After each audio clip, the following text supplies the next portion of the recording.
चलो। जय हिंद दोस्तों, आज हमारा जो टॉपिक चलेगा वो एवरेज का चलेगा।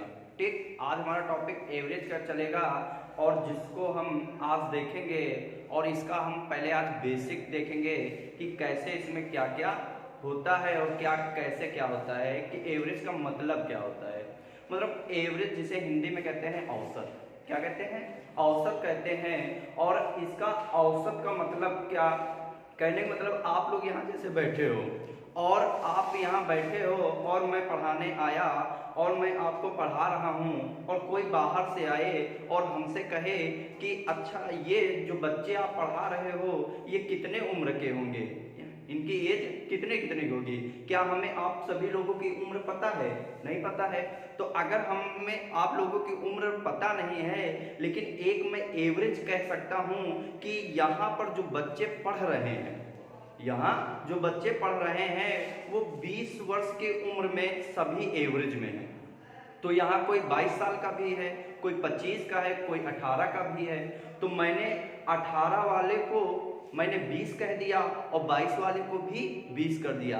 तो कहने का मतलब है कि मैंने कहा सभी को मैंने 20 माना, तो 18 वालों को मैंने भी 20 कह दिया और 22 वाले को भी 20 कह दिया। तो कहने का मतलब ये जो 22 वाला है इससे मैंने 2 इसको दे दिया, 2 इससे दे दिया।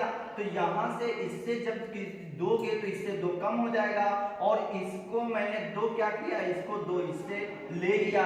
तो जब इसको 2 लोगे तो ये 20 हो जाएगा। तो दोनों का मेंटेन हो गया कि नहीं हो गया कि नहीं हो गया? तो एवरेज का मतलब ही होता है कि किसी चीज को मेंटेन करना, किसी चीज को मेंटेन करना होता है। और एवरेज का मतलब एक छोटा सा रूल होता है कि औसत बराबर होता है संख्याओं का योग बटे कुल संख्या, संख्याओं का योग बटे कुल संख्या। कहने का मतलब ये है कि संख्याओं का योग बटे कुल संख्या का मतलब क्या है। मैंने कहा यहाँ एक लड़का 22 साल का है और यहाँ एक लड़का 18 साल का है, जिसका एवरेज कितना निकला है? 20 निकला है। तो 20 निकला है तो इसका मतलब मैंने 2 बंदों का एवरेज 20 माना है। यहाँ बंदे तो 2 ही हैं जिनका एवरेज 20 है। तो ये एवरेज कैसे निकला? कहने का मतलब पहला बंदा 22 साल का था तो मैंने इसको 22 लिया और दूसरा बंदा जो था वो 18 साल का था, मैंने 18 ले लिया।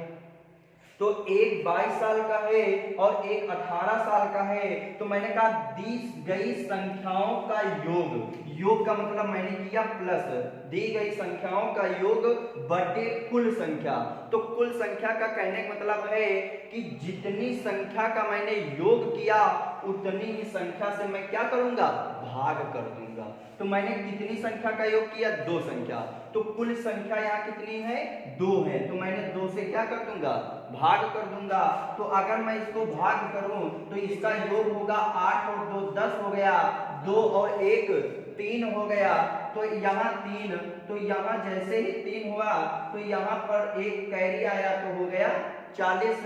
तो 40 बटा 2, तो इसका हमने काटा तो देखो 20 आया कि नहीं आया? तो 20 एवरेज आया। तो कहने का मतलब कि औसत बराबर संख्याओं का योग बटे कुल संख्या, संख्याओं का योग बटे कुल संख्या। और 2 संख्याएं, एक 22 साल का है, एक 18 साल का है। अगर मैं इनका एवरेज देखूं तो ये दोनों का जो एवरेज है वो कितना है? 20 वर्ष है। कितना है?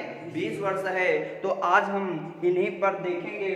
कुछ रूल होते हैं, सबसे पहले हम रूल देख लेंगे और जिनका प्रयोग आप लोगों को करना नहीं है लेकिन समझना जरूर है। तो लिखना है साथ में आप लोगों को,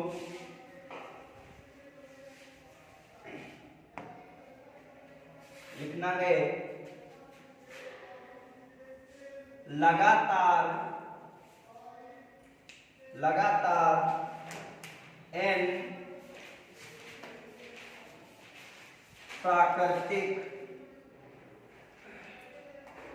संख्याओं का औसत, लगातार n प्राकृतिक संख्याओं का औसत बराबर होता है n+1/2, n+1/2। दूसरा अगर आ जाए n लगातार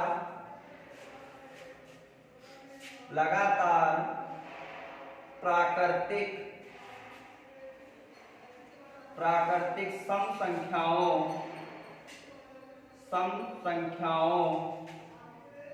का औसत होता है n+1, n+1।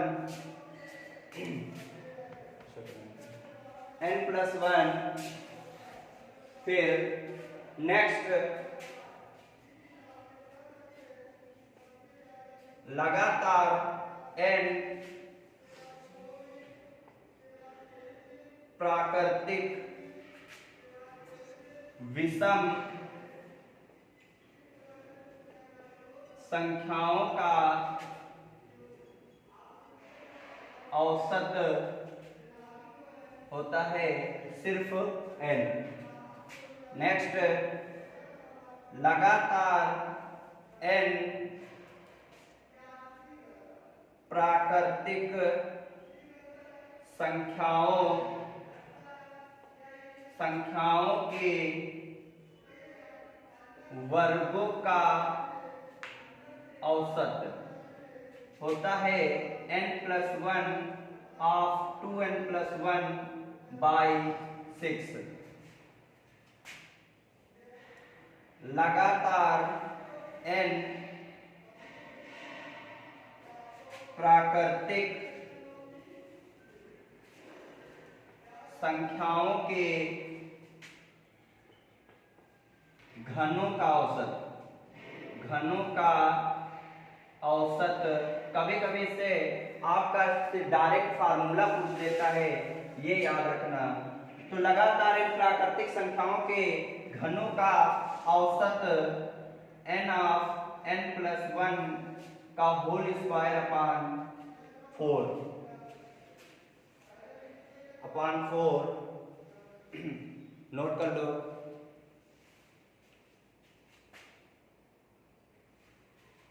अगला और एक लिख लो, लगातार n तक की पूर्ण संख्याओं का औसत। लगातार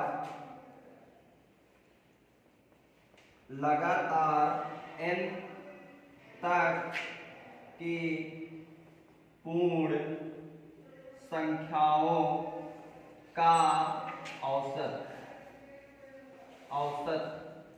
n/2।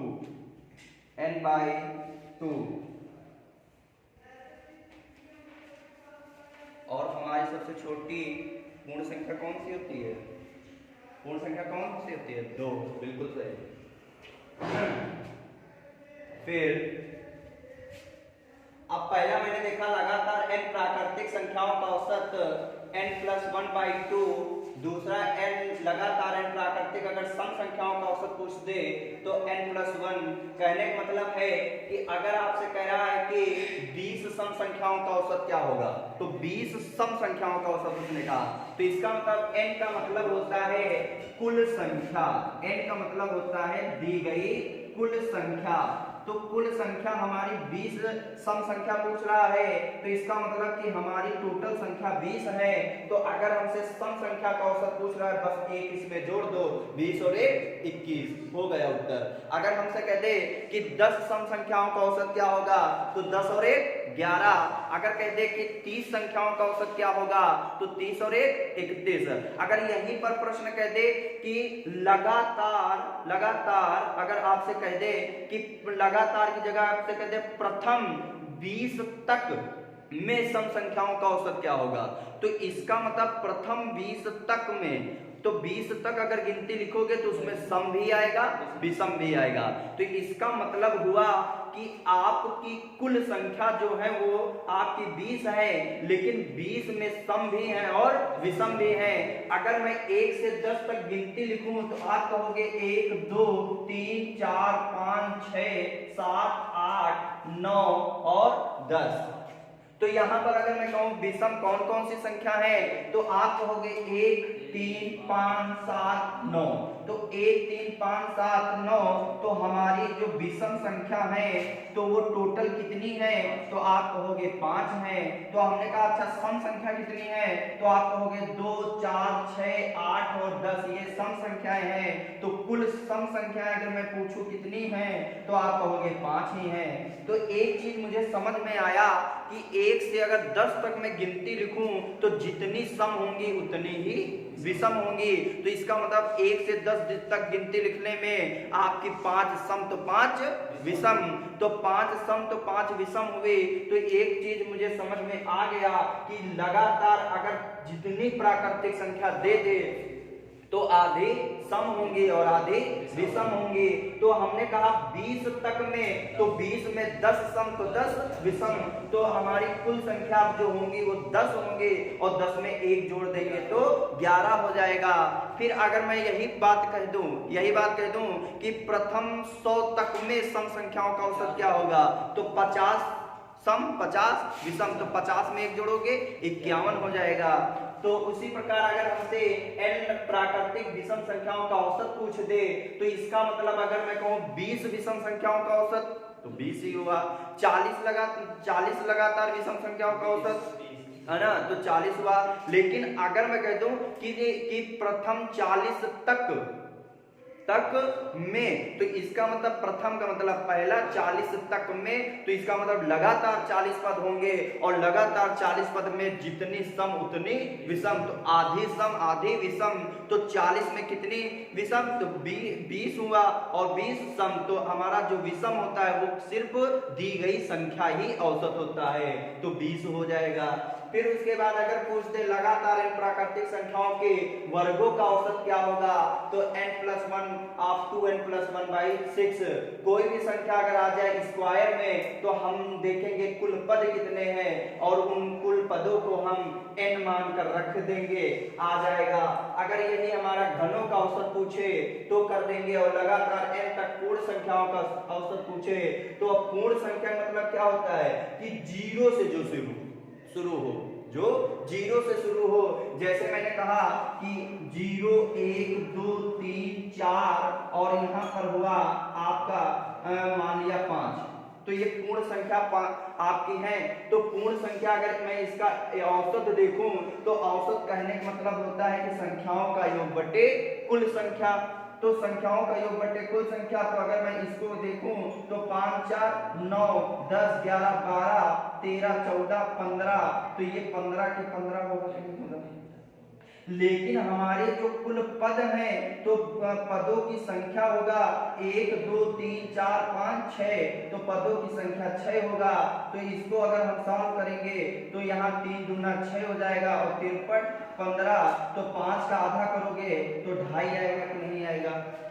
तो अब इसका मतलब क्या हुआ कि 0 जो है 0 किसी में अगर योग करोगे तो जितनी संख्या होगी वही योग होगा, लेकिन जो पद होंगे वो एक बढ़ जाएगा कि नहीं बढ़ जाएगा। तो इसीलिए 6 से भाग किया गया, तो 0 का महत्व तो यहाँ पर चाहे जितना करोगे तो इसीलिए दिया नहीं गया है। तो हमने अंतिम पद देखा कितने हैं, 5 हैं, बस 5 देखा। अंतिम पद कुल 5 है और 5 का मैंने आधा यहाँ पर कर दिया, तो यहाँ पर क्या हो जाएगा 2.5 हो जाएगा। लेकिन यहाँ पर देखें 5 4 9 10 11 12 13 14 15, तो 15/6, तो यही हो जाएगा। तो आप देख लोगे कुल पर 5 है, 5 का आधा करोगे तो टोटल कितना आ जाएगा हमारा 2.5 आ जाएगा। 2.5 नहीं आ रहा। तो एक अगर आपसे लगातार पद दिए हो, लगातार पद दिए हों तो संख्याओं का औसत, तो संख्याओं का औसत बराबर होता है प्रथम पद प्लस अंतिम पद बटा 2।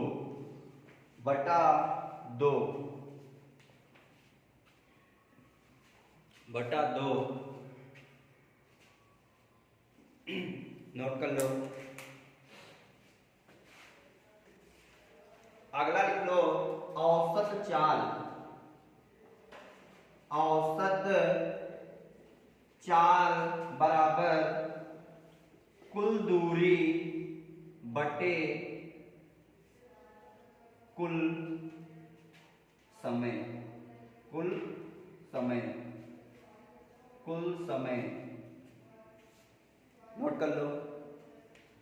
अगला लिख लीजिए यहीं पर औसत, अगर आपको दिए हो चाल, लिख लिया तो औसत चाल बराबर, क्योंकि हम जानते हैं चाल बराबर दूरी बटे समय होता है, लेकिन इसमें जो होगा औसत चाल तो वहां कुल दूरी बटे कुल समय कर देंगे तो आपका आ जाएगा कि औसत चाल कितनी है।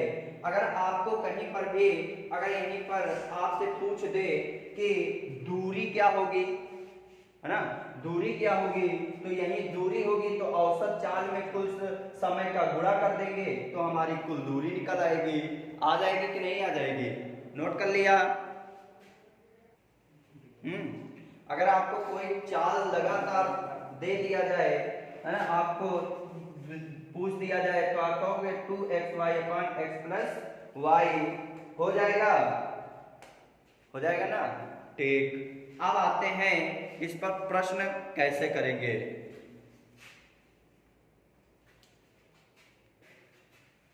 तो आप देखो इसी पर हम प्रश्न करेंगे। तो पहला प्रश्न है 12, 13, 15, 17, 18 का औसत ज्ञात कीजिए। औसत ज्ञात कीजिए। तो आपने अभी अभी आपने पढ़ा कि औसत बराबर होता है संख्याओं का योग बटे कुल संख्या। संख्याओं का योग बटे कुल संख्या।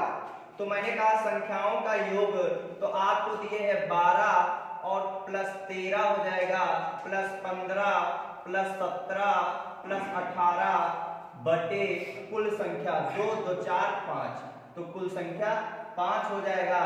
तो अगर हम इसको जोड़े तो टोटल कितना आएगा? 75 आ जाएगा। 8 7 15 5 20, 20 और 3 इधर, 2 5 20 5 25 के 5 हो गए, और 1 2 3 4 5 5 2 7 बटे 5, तो 15 बचे 75। ये आपका उत्तर हो गया। तो मैंने क्या किया? कुल संख्याओं का योग किया, जितने का योग किया उतने से ही मैंने संख्या का भाग कर दिया। तो 75 बटे 5 आपका आया 15। नेक्स्ट, प्रथम 50 तक लगातार प्राकृतिक संख्याओं का औसत ज्ञात कीजिए। 25.5। बिल्कुल सही। तो हमने कहा 50 तक लगातार प्राकृतिक संख्याओं का औसत ज्ञात कीजिए। तो यहां पर मैंने कहा 50 तक करा, तो इसका मतलब 1 होगा, 2 होगा, 3 होगा, 4 होगा एंड डॉट डॉट 50 होगा। तो अगर हमारे लगातार पद आ जाते हैं तो आप जानते हो कि औसत बराबर लगातार प्राकृतिक संख्याओं का औसत आपने लिखा है कि n+1/2। तो मैंने कहा कुल कितनी संख्या है? आपने कहा 50 है, तो 50 प्लस 1 बटा 2 कर देंगे, तो 50 और 1 51, 51 बटा 2, और 2 से जैसे ही काटा तो हमारा आ जाएगा 25.5। ये आपका उत्तर हो जाएगा।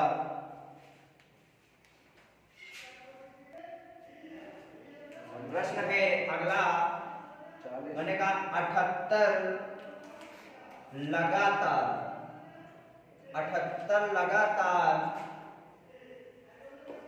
सम संख्याओं का औसत ज्ञात कीजिए। तो आपने पढ़ा कि सम संख्याओं का औसत, अभी पीछे पढ़ा था कि सम संख्याओं का औसत होता है n+1। तो हमने कहा 78 लगातार, मैंने ये तो नहीं कहा कि प्रथम 78 तक में सम संख्याओं का औसत ज्ञात कीजिए। तो इसका मतलब कुल पद कितने हैं? 78 ही हैं। तो जब ऐसा प्रश्न अगर आ जाए कि कुल पद ही हमको दिए हैं, तो सीधा हमने कुल पद लिखा और उसमें एक जोड़ दिया, तो यहाँ पर 79 आपका आंसर हो गया। क्योंकि हमने पढ़ा है कि सम संख्याओं का औसत, सम संख्याओं का औसत बराबर होता है n+1। अगर यहीं पर आपसे प्रश्न पूछ देता, कह देता कि प्रथम 20 तक में लगातार 20 तक प्रथम 20 तक में लगातार सम संख्याओं का औसत ज्ञात करो, औसत ज्ञात कीजिए। तो अब यहां मैंने कहा प्रथम 20 तक, तो इसका मतलब 20 तक अगर लगातार पद लिखेंगे तो आप ऐसे ही तो लिखोगे कि नहीं लिखोगे। अब 1 से 20 तक अगर पद लिखोगे तो इसमें सम भी है और विषम भी है। तो अगर सम है विषम है तो इसका मतलब आधी सम होती है तो आधी विषम। तो अगर हम सम संख्या देखेंगे तो हमारी 10 ही पड़ेंगे कि नहीं पड़ेंगे, और हमसे औसत पूछ रहा है तो औसत बराबर हो जाएगा कि n+1, तो 10 में 1 जोड़ देंगे, हमारा आंसर हो जाएगा। ठीक। तो एक प्रश्न जो आता है आपका, बहुत ये वाला प्रश्न पूछा जाता है, तो अगर आपसे कभी अगर गुणजों वाला प्रश्न आ जाए, गुणजों वाला कभी दे देगा 5 के प्रथम 7 गुणजों का औसत ज्ञात कीजिए, 9 के प्रथम 11 गुणजों का औसत ज्ञात कीजिए, तो कभी ऐसा प्रश्न आ जाए तो आप कैसे करोगे? तो लिख लेना कोई संख्या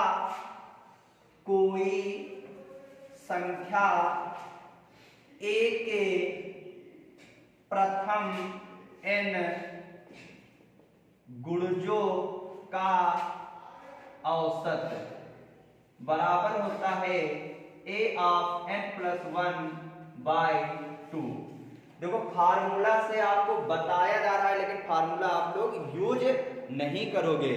ठीक। तो कोई संख्या a के प्रथम n गुणजों का औसत क्या होता है? a of n+1/2। जैसे मैंने आपको लिखाया 5 के प्रथम 7 गुणजों का औसत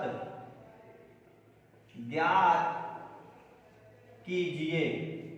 तो आपने कहा 5 के, तो के इसका मतलब a बराबर आपको 5 दिया, गुणज कितने गुणज हैं? 7, तो n बराबर आपको दिए 7।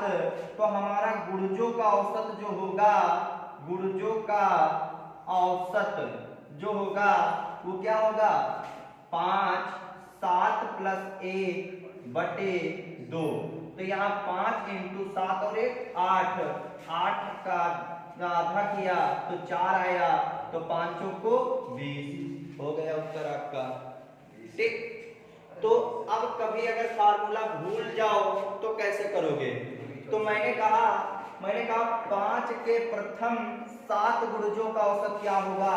तो एक चीज आपने पढ़ा है कि जब बॉडमास का नियम आपको पढ़ाया गया तो उसमें आपको पता था कि कहीं पर भी का, की, के, आप ये शब्द लग जाए उनका मतलब होता है गुणा।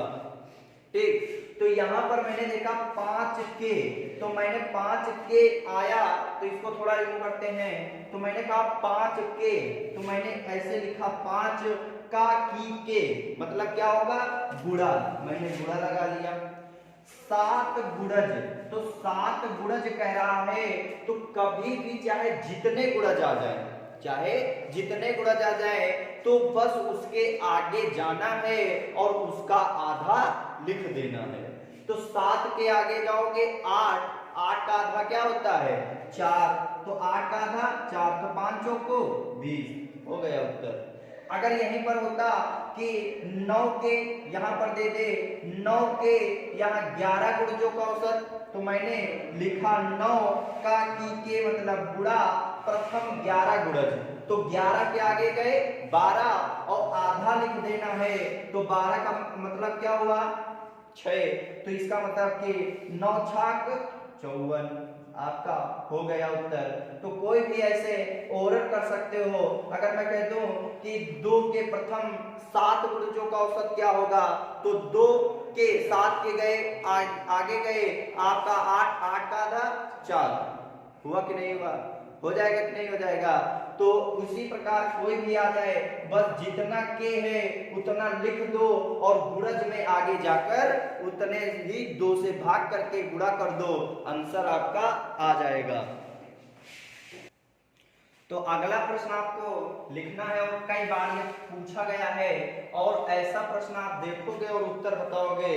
तो देखो मैंने कहा अगर मैं कह दूं 9 संख्याओं का औसत, 9 संख्याओं का औसत 25 है यदि प्रत्येक संख्या में 2 जोड़ दिया जाए तो नया औसत क्या होगा। तो मैंने कहा 9 संख्याओं का औसत 25 है, यदि प्रत्येक संख्या में 2 जोड़ दिया जाए तो नया औसत क्या होगा।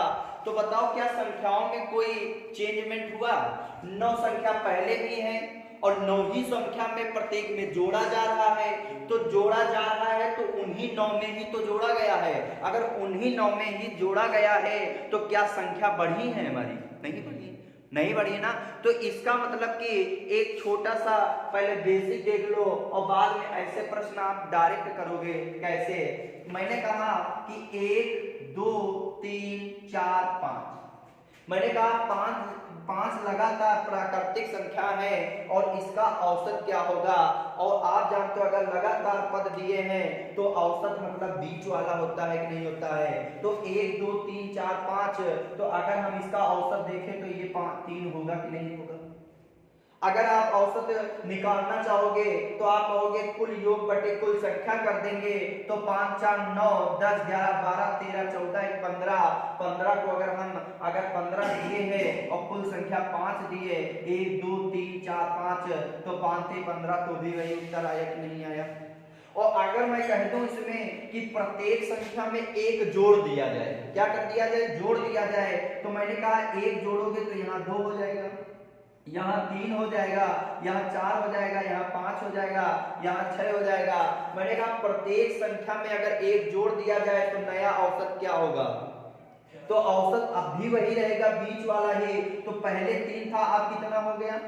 इसका मतलब कि जो एवरेज था वो तो था ही, और जो कहा है वही तो सिर्फ उसने किया है। मैंने कहा 1 जोड़ दिया जाए, तो आपने कहा 1 जोड़ा तो कितना आया 4। अगर मैं कह देता 2 जोड़ दिया जाए तो नया औसत क्या होता, तो आप कहते कि 5 आता। 3 जोड़ दिया जाए तो आप कहते कि 6 आता।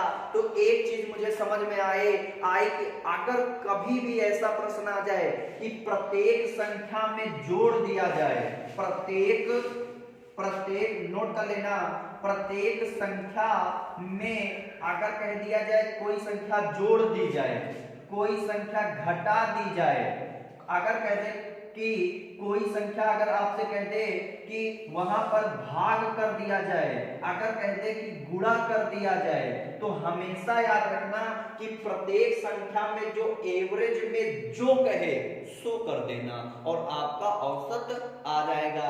जैसे मैंने कहा कि 9 संख्याओं का औसत 25 है और प्रत्येक संख्या में अगर 2 जोड़ दिया जाए तो औसत 25 था कि नहीं था।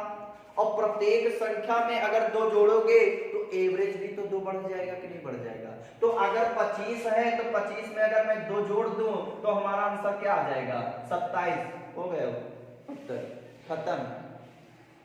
ठीक। जो इस बार प्रश्न आपका पूछा गया था, कहा था कि अगर 15 संख्याओं का औसत मान लो 15 है और प्रत्येक संख्या में 2 जोड़ दिया जाए तो नया औसत क्या होगा।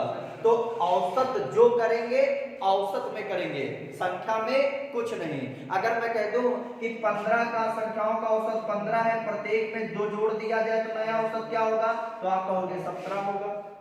अगर यहीं पर मैं कह दूं कि 9 संख्याओं का औसत 25 है, प्रत्येक संख्या में 5 से भाग कर दिया जाए तो नया औसत क्या होगा। तो मैंने कहा 25 आपका एवरेज दिए कि नहीं दिए, प्रत्येक में 5 से भाग कर दिया जाए तो नया औसत क्या होगा। तो हमारा एवरेज में भी तो 5 से भाग हो जाएगा कि नहीं हो जाएगा। बस मैंने 5 से भाग किया तो हमारा नया औसत क्या होगा, 5 होगा।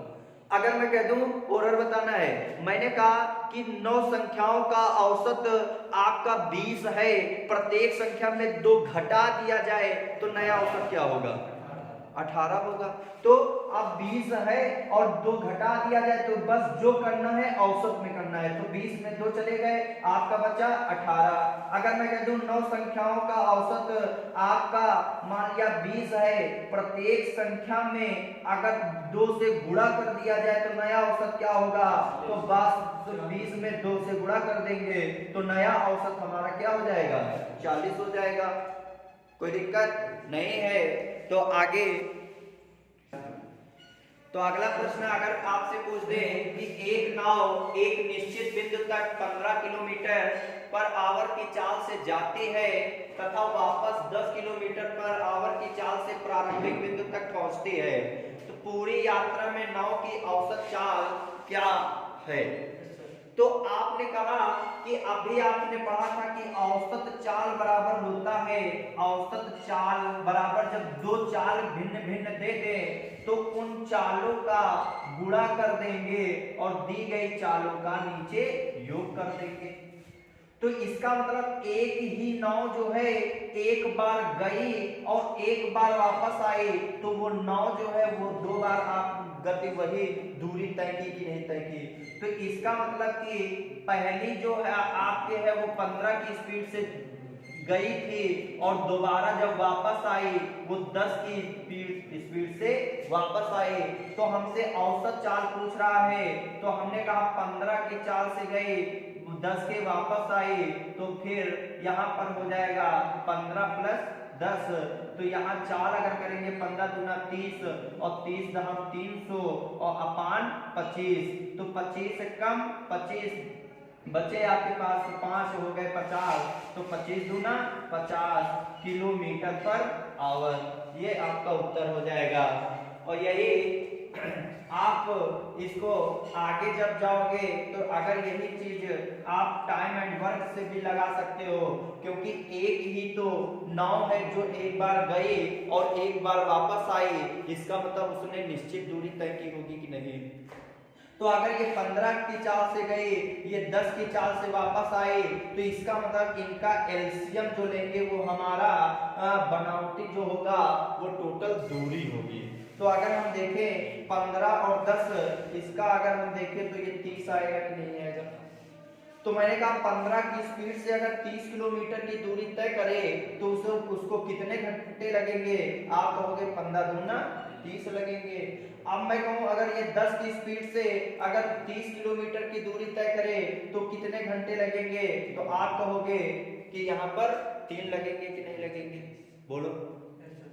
ठीक, तो यहाँ पर अगर हमने देखा कि यहाँ पर आपने देखा कि यहाँ 2 घंटे लगे, यहाँ 3 घंटे लगे, और ये 30 किलोमीटर की दूरी थी, उसने एक बार गया एक बार वापस आया, तो इसका मतलब उसने 2 गुना दूरी तय की कि नहीं तय की। तो 2 गुना दूरी तय की, तो पहले जब गया था तो 2 घंटे लगे और बाद में आया तो कितने घंटे लगे, तो आपने कहा 3 घंटे। तो हम जानते हैं चाल बराबर कुल दूरी बटे कुल समय, तो यहाँ पर 2 घंटे लगा, यहाँ 3 घंटे लगा, तो कुल हमारा समय जो लगा वो 5 घंटे लगा कि नहीं लगा।